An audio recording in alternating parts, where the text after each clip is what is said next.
Viral, ternyata beginilah fungsi dari jantung pisang bila disatukan dengan daun salam. Pria ini bagikan caranya. Tidak sedikit yang menanyakan, sering terasa sakit di area kepala, gangguan pada penglihatan, gangguan saat berbicara. Kadang berbicara jelas, kadang nggak jelas sama sekali. Bagian saraf tertentu tertarik, ada yang kaku. Mohon maaf, bagian tubuh tertentu lumpuh, bahkan ada yang lumpuh keseluruhan. Stroke ringan dan stroke berat. Inilah gejalanya. Sungguh ironi dan menyedihkan buat para penderita stroke, kita bisa kehilangan dia jika penanganan tidak tepat. Ikhtiar minta kepada Allah Subhanahu wa Ta'ala, Maha Pengasih, Maha Penyayang, Maha Penyembuh. Penanganan yang tepat, dia bisa sembuh total. Alami untuk penderita stroke, perhatikan yang di atas. Yang merah ini kami sebut jantung pisang. Apakah sama di tempat Anda? Ada tambahannya, daun salam. Ambillah. Kombinasikan dua bahan tadi, jantung pisang dan daun salam, bikinlah sayur asam. Atau sayur bening juga bisa. Konsumsi buat para penderita stroke setiap hari.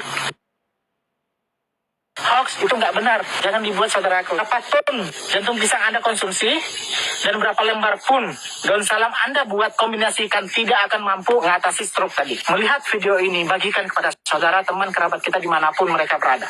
Semoga hal ini membawa manfaat, mengedukasi. Buat saudara yang sering kali menyimak informasi seperti ini, perhatikan A sampai Z. Harus kita saring betul-betul. Kita harus pintar. Tanyakan kepada saudara kita yang jauh lebih paham agar informasi itu betul atau tidak, baru kita aplikasikan. Dan buat saudara dimanapun berada yang sering kali memberikan edukasi berkaitan dengan kesehatan, jangan berikan harapan pada saudara kita yang betul-betul membutuhkan. Kasihan. Hanya untuk kepentingan mencari view, mencari pengikut, keuntungan personal Anda, jangan jadikan itu sebagai alasan sehingga Anda membuat seenak itu. Rebusan daun alpukat, siapa nih yang sering minum? Itu harus imbang, takarannya harus pas. Kalau enggak, berdampak pada tubuh Anda. Tidak ada satupun ulasan saya, baik foto atau video, menunjukkan rebusan daun alpukat.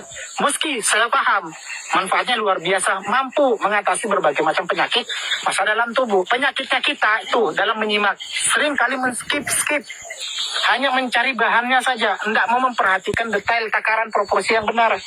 Itu tuh yang jadi masalah. Makanya saya hindari itu. Anda mengkonsumsi rebusan daun alpukat dengan cara berlebih, enggak sesuai dengan proporsi takaran yang tepat, kadar gula turun, itu bisa memicu batu ginjal dan gagal ginjal. Enggak percaya, buktikan. Dan yang sering membuat tutur ya, cantumkan di situ prosesnya, takarannya. Kasihan kita yang betul-betul membutuhkan. Ini pohon mangga, ini tangga daunnya. Tambahkan cengkeh 10 biji saja. Rebus dia 2 gelas air. 1 gelas ke setengah gelas tidak masalah. Tunggu dingin. Buat kumur-kumur di pagi hari setelah Anda sarapan, setelah Anda sikat gigi 30 menit ke depan. Dan sebelum Anda istirahat malam, kumur-kumur. Bau mulut, buang air kecil, maksud saya Pak. Dan saat bawang merah. Taman ilalang namanya. Akarnya kombinasikan dengan daun kumis kucing. Akarnya ambil dari ke sini. Terus ini dimakan biasa pun enak. Pakai bambu dia. Itu masalah ini.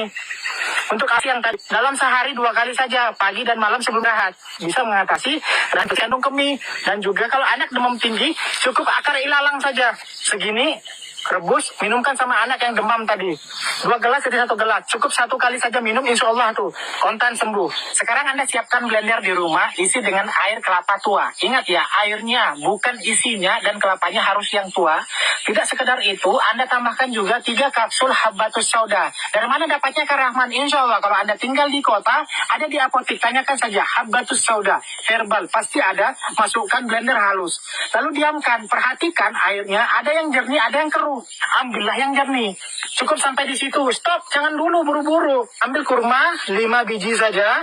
Buang bijinya, buang bonggolnya nih. Buat ukuran kecil, masukkan ke dalam. Dan tambahkan 1 sendok kecil madu murni. Minumkan pada saudara kita penderita stroke tadi. Baik stroke ringan, stroke berat. Jangan Anda lupa setiap pagi saat matahari terbit, penderita stroke harus berjemur. Kisaran jam 7 lewat, jam 8 stop. Saat berjemur, temani keluarga Anda, ajak ngobrol. Mental ini luar biasa pengaruhnya. Saat ia happy, senang tuh.